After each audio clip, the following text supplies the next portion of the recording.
Welcome back to Ohio VolleyTalk. Today I'm joined by Coach Tierney of the Elder Panthers. Thank you for joining us, Coach. No problem. Honored to be your guest. First question I've got for you is you guys are close to wrapping up what's overall a pretty great season so far. What do you think has allowed the team to stand out so much in the state? Um, the talented players for sure. We lost a lot of seniors last year, and so this was going to be kind of a challenge for us this season with only one of our returning players having significant varsity experience last year. And we were just fortunate to have a very strong group, both the seniors that did return as well as the juniors. And we also are fielding a couple of sophomores. And they've just been working very hard. Yeah, I mean, I think we have the talent and the skill.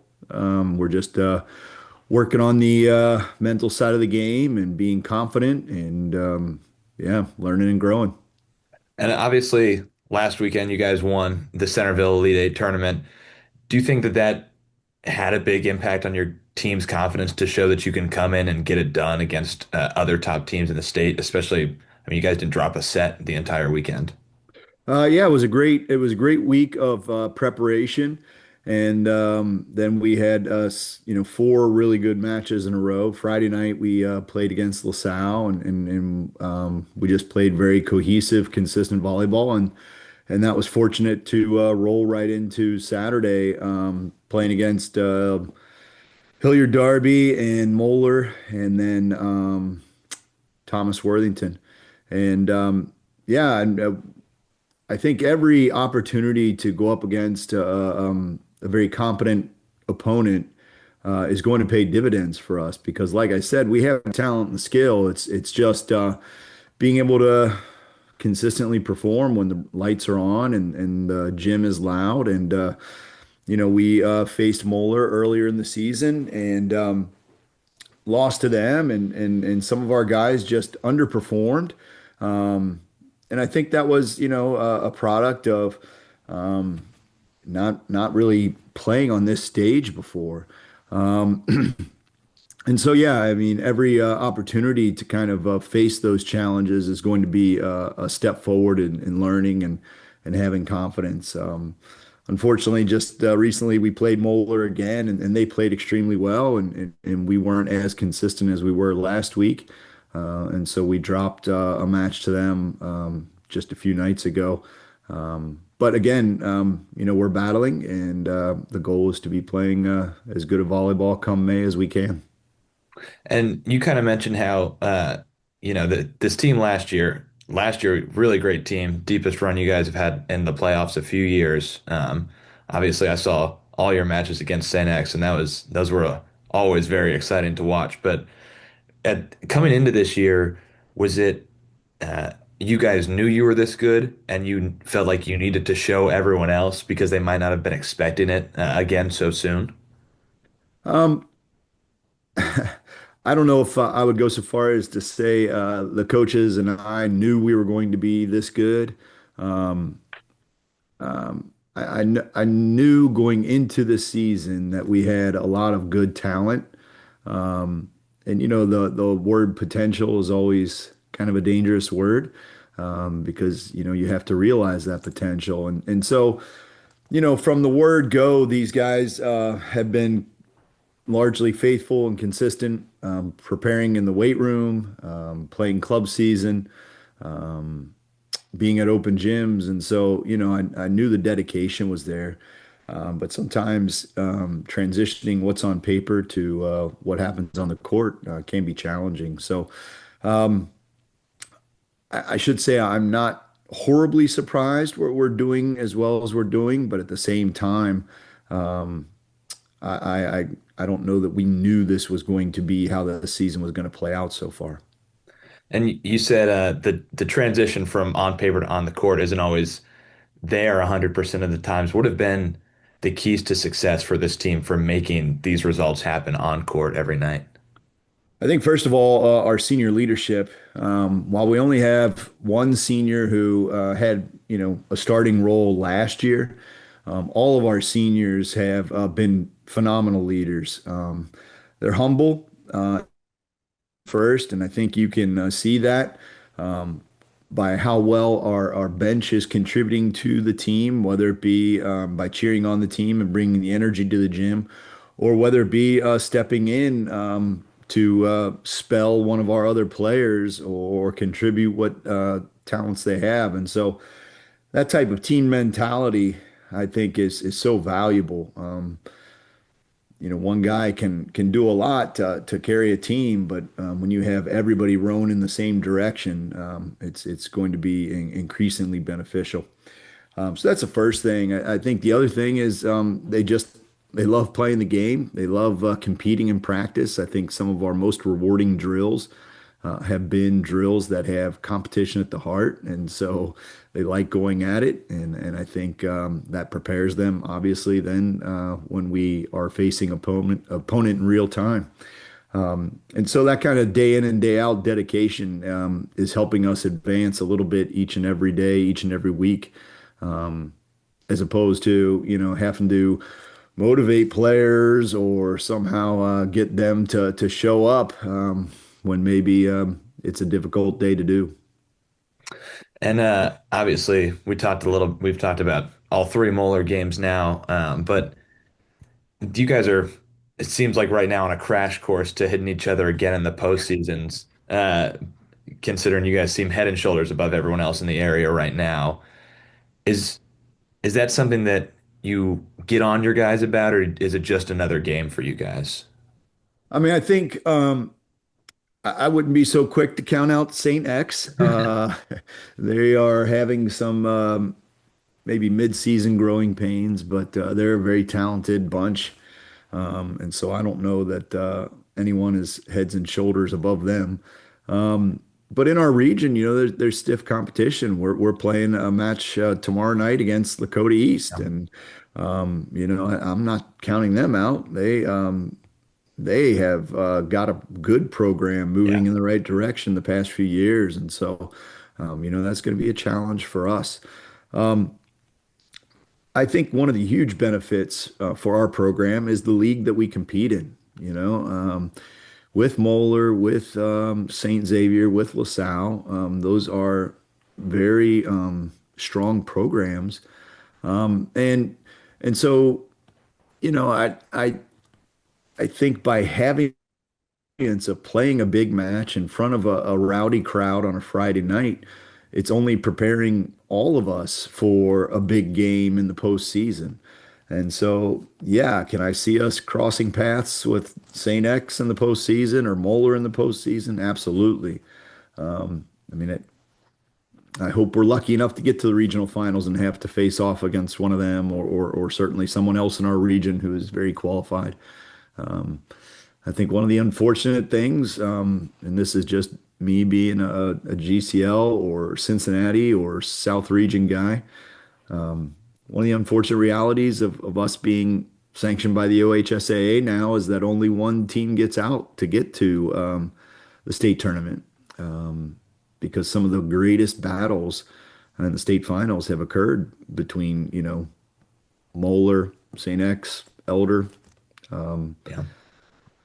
But not to say that there aren't other quality programs out there. I mean, look at St. Ignatius, obviously. There's a whole host in the Columbus region who are doing a lot of great things. Um, Thomas Worthington and Hilliard Darby and Dublin Jerome just took us to 5 sets yesterday. So, yeah, it's not just us who are playing good volleyball. We're just fortunate enough to be doing okay right now. And we talk about the postseason. You got 6 games left in the regular season. Is there a message you have for your guys as you approach that as that postseason? Yeah, stay hungry, right? One of our messages after Centerville was that, this doesn't prove a whole lot. We played well. I don't want to discredit our achievement, but you know, the season is continuing and we got to stay hungry each and every day. And be dedicated to improving. And certainly, this weekend's result with Moeller kind of proved that. They came to our gym, they played extremely well, and kind of smacked us upside the head. So just a week later, a little bit of a wake-up call, say, hey, you can't rest on your laurels. What have you done for what have you done for me lately? What'd you do for me this week? And so, our goal always as a coaching staff is to be playing our best volleyball come May. And while I like the style of volleyball we're playing right now, we got to continue to be more consistent each and every day and be able to execute no matter who's across the net. Is that consistency and the mental confidence you talked about earlier, is that your, do you think the biggest key to taking that next step forward?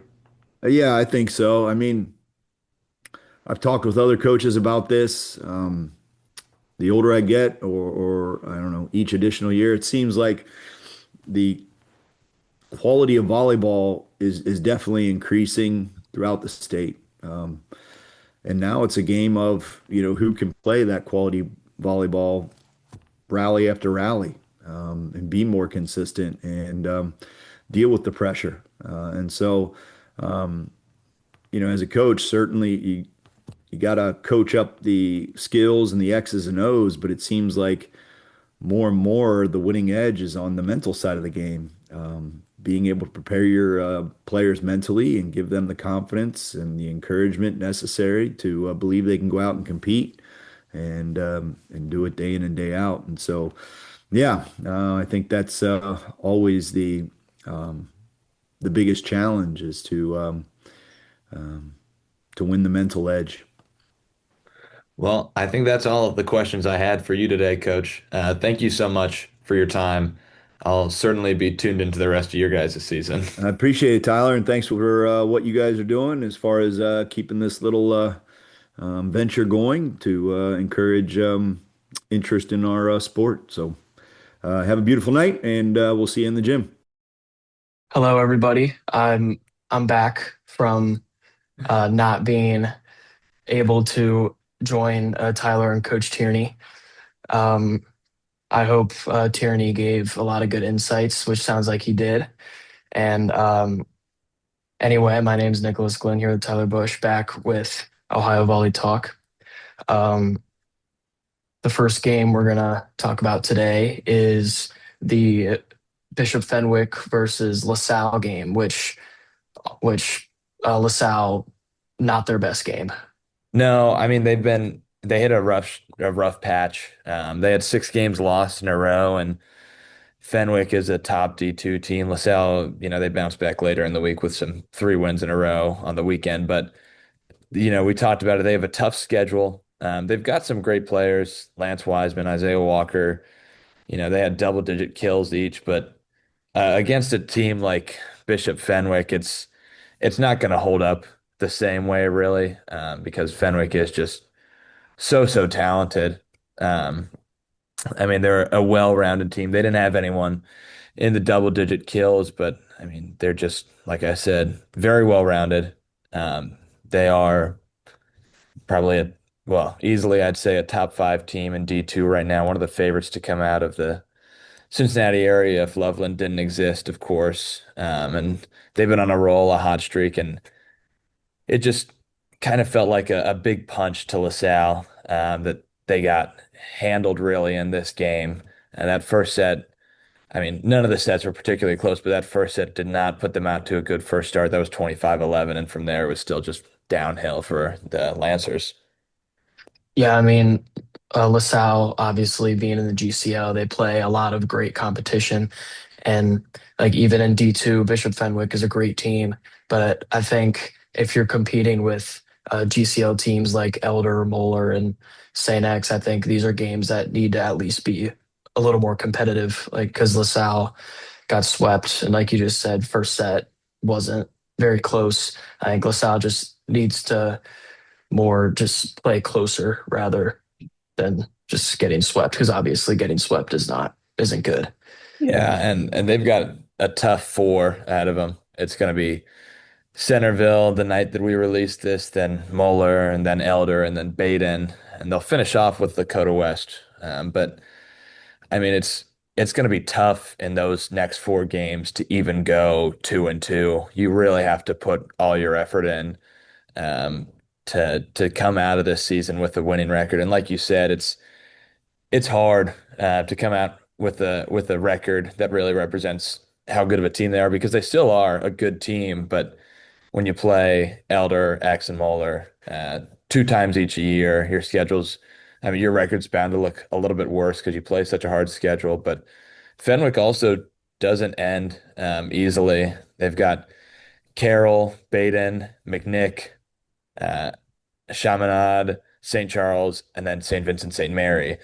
And that is quite a gauntlet. Those are obviously a lot of GCL co-ed teams, but then you still have Charles and St. Vincent St. Mary in there, and those will I'm sure we'll see a five set out of there. McNick Fenwick rematch would certainly be nice to see, and Charles is playing like a top team right now. So a matchup against Fenwick would be nice to see there as well. But another game that jumped out to me for kind of the same reason the LaSalle one did was Thomas Worthington against Dublin Jerome. Um, and that first set was close, that last set was close, but the score that sticks out to me was that second set, 25-11. Thomas Worthington, they came in, they swept. They've been looking dominant since their loss to Elder. Yeah, I mean, we always knew Thomas Worthington was going to be one of these top teams, one of the front runners for the state championship, and they really showed why this weekend, really just putting the hammer down on Jerome, who was also a very good team and who could compete for that state title. And just in general, kind of a rough weekend for Jerome, also with the loss to Elder that we're going to talk about here shortly. But yeah, Thomas Worthington really showing dominance over Jerome this game. Yeah, I mean, they're like what you said, just we knew they would be a talented team. They've met our expectations and then some. They had a solid game. I wouldn't say that this is even their best ball that they've played yet. In three sets, they had 17 errors. There's definitely some room for improvement, which is incredible for a team of this caliber ready to come in and beat down other teams. They've only got two losses on the season to Ignatius and in their first games, their first one of their first games of the season, and then Elder in a tournament style day, which is it's not something we're going to see in the actual postseason. They're setting themselves up well for a nice tournament run. They'll see Dublin Jerome again later as their season closer, but they have a nice-ish schedule until then. They see Berlin and Derby, but they've got a three-game stretch in between Berlin and Derby where they can not exactly cruise, but they're not the toughest matchups they've faced. And I think that, you know, Worthington is really stepping up as they're fighting for that number one spot in the state. Yeah, I think during that 3 game stretch that you just mentioned there, I think that would be a good opportunity for Worthington to kind of clean up the mistakes that they made against Jerome, even though it didn't end up biting them in the end. Like 17 errors, that's never really a good thing you want. I think those 3 games could really be a good chance to kind of fix those little kinks. So when they play Jerome again later in the season, and then the other two teams in later in the good teams in the later in the season. Sorry, um, they'll be at full strength and they'll be fully prepared to play it to the best of their ability. Yeah, and we mentioned that Elder Jerome game as well. That one was definitely a very exciting one. Five sets. So obviously we're bound to talk about it here, but within those sets, it was pretty close as well. We saw set four go 27-25 in Elder's direction. They were down 2-1, but they took those last two sets. They took that fifth set pretty confidently, 15-8. Um, but just that one was also a little bit different than we're normally going to see. That was a try match kind of day where they both played McNick as well. They both came out with wins over McNick. But that being their second game of the day, I believe, for both of those teams, kind of makes it a little bit not iffy, but definitely both exhausted teams. Not seeing them play maybe with all their energy because they had already run through it on the first game. Two very talented teams nonetheless, though, and it's nice to see, especially this late into the season, the crossover between two big regions like Cincinnati and Columbus.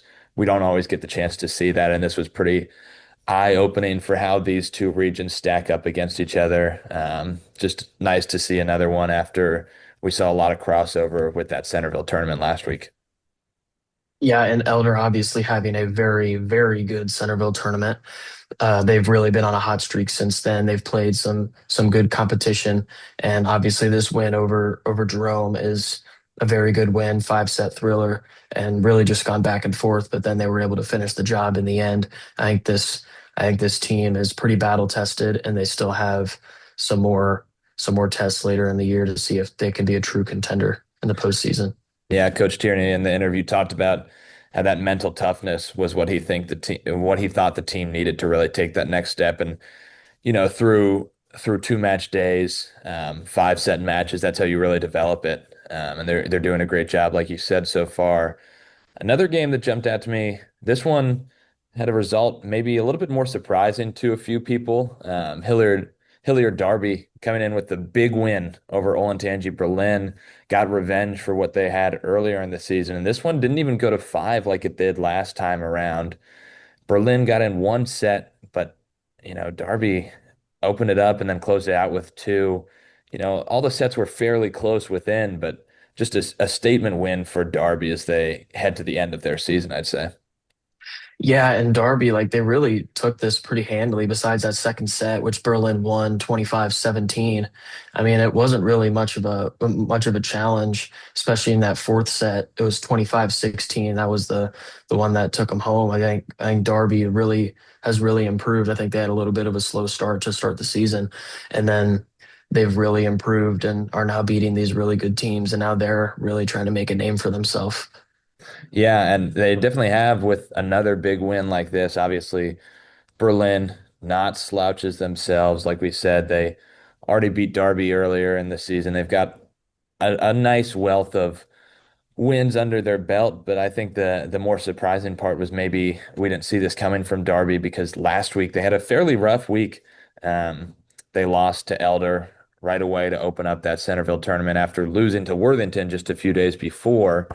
And then, despite a Centerville win, they would lose to St. Ignatius in that losers bracket of the Centerville tournament. So this is just a nice one to get them back on track, especially before they face off against Jerome this week. And they'll face Worthington again. But Berlin, still a very talented team.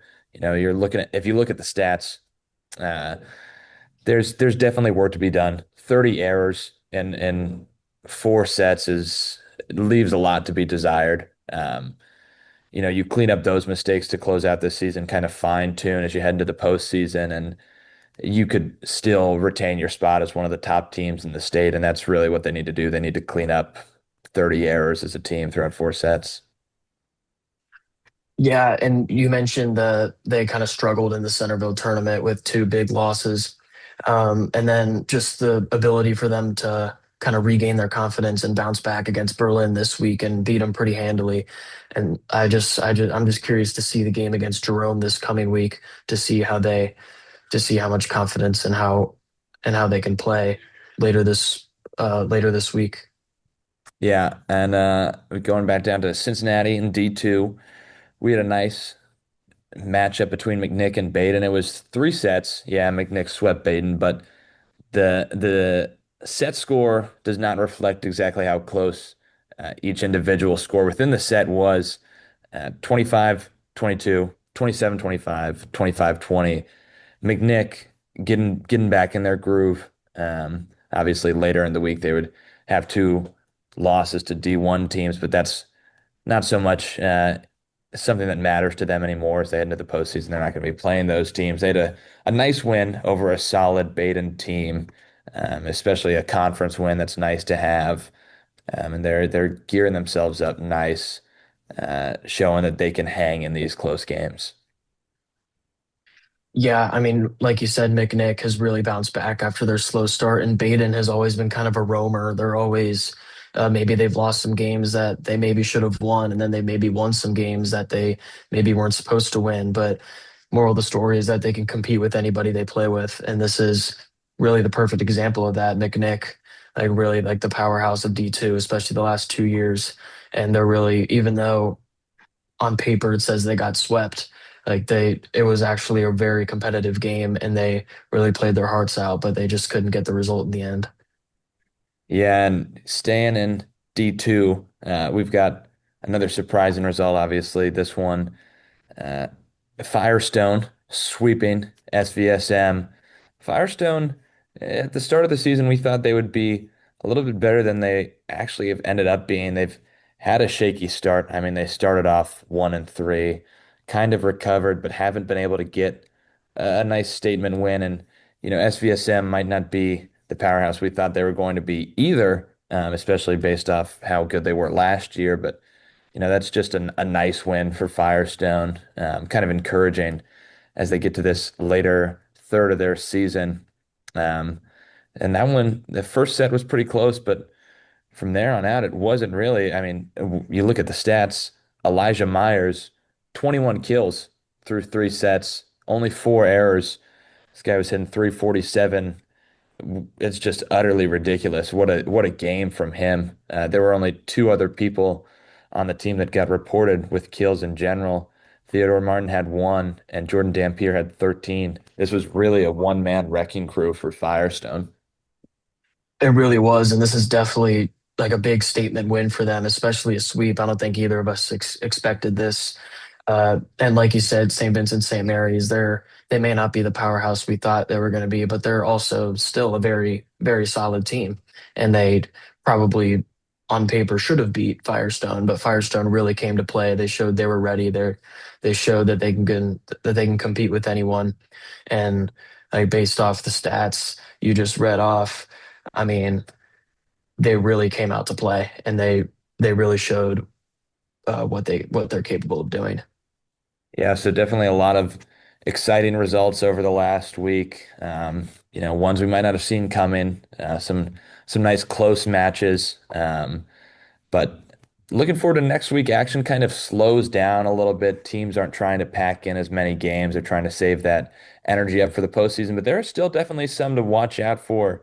The one that jumps out to me right away, maybe because we have a little bit of bias and we just talked to Coach Tierney as well. Elder St. X at the end of this week is it's going to be pretty big. Elder has two in-conference losses to Moeller. They're trying to retain their second place, sole claim to second place in the GCL. But if X can get a win over them, then they could end up tied at the end of this season, both at 3-3. And St. X does need probably a nice win to really show that they're back on track. They've been having a good season, but certainly not the best we've seen from them in the past few years. But they've got the talent. It's just about making it click. And obviously, Coach Tierney is running something nice over there at Elder. We just talked to him. Um, they are prepared. They're ready, and stuff like this is going to be that mental test that he was talking about. So I'm excited to see how that one goes.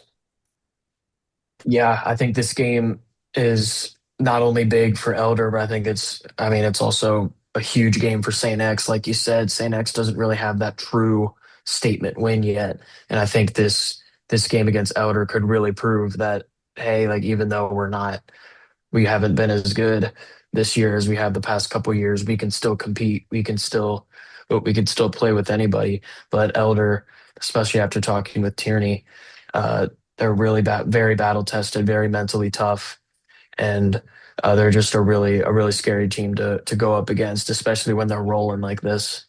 Yeah, and another one, well, two more really that'll be happening the day that we release this. It's going to be Worthington Berlin. That one, might not scream super close because Worthington I mean, they just come in and they dominate when they get a win. Earlier, it'll be a month ago now.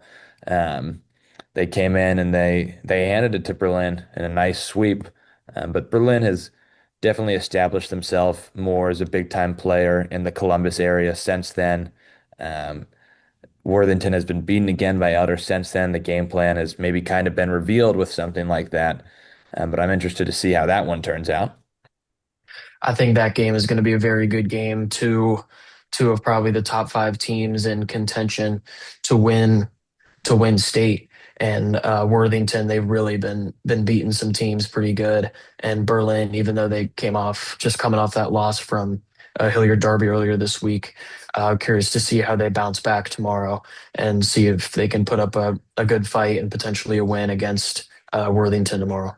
Yeah, and speaking of Derby, that's the other one that I think we should talk about tomorrow. It's going to be at 6:45 is when it's listed as, but Derby, Jerome coming off a pretty rough week by their standards. Two losses when they only had one coming into it.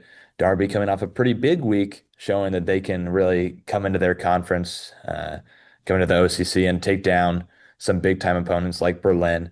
I wouldn't be surprised if we saw this one go to five. They just are two very talented teams, two teams that are really fighting also up there for that Columbus spot.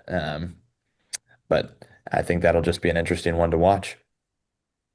Yeah, I mean that's another one of those games where two teams who are just trying to make a name for themselves and try to take a spot and contention for the state championship. I think this game is a very big game to see how they really match up against each other, and especially for Jerome coming off a rough week.